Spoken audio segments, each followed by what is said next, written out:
आज का वचन में हम सीखेंगे कि बिना परमेश्वर के हम अपने जीवन में सफल नहीं हो सकते। जानने के लिए वीडियो को पूरा देखें। वीडियो शुरू करने से पहले हमारे चैनल को सब्सक्राइब करें और लाइक भी जरूर करें।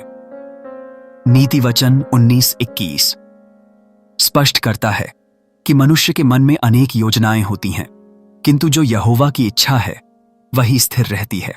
यह वचन हमें जीवन की असली प्रकृति के बारे में सिखाता है, यह कि हम अपनी इच्छाओं और योजनाओं में सीमित हैं।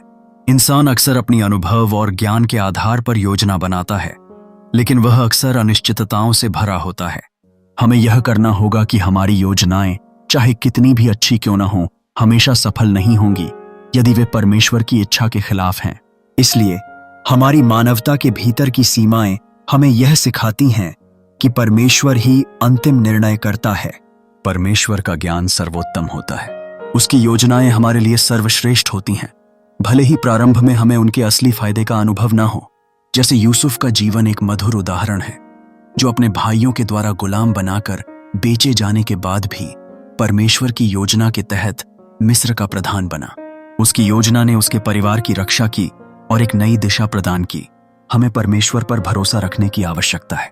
जब हमारी योजनाएं विफल हो जाती हैं तो निराश हो जाने के बजाय हमें अपने अजन्मे सपनों में ताकतें ढूंढनी चाहिए।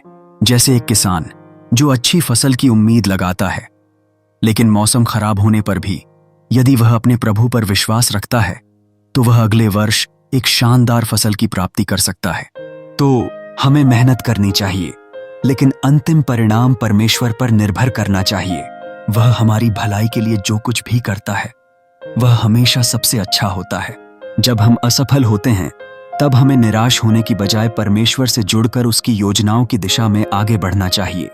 निष्कर्षतः यह वचन हमें व्यापकता से यह समझाता है कि इंसान के विचार सीमित होते हैं, लेकिन परमेश्वर की योजना हमेशा परिपूर्ण होती है।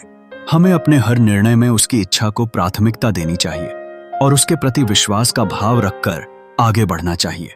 इस तरह हम उस दिव्य योजना का हिस्सा बनते हैं जो हमारी भलाई के लिए होती है। आमीन। परमेश्वर आप सबको आशीष दे।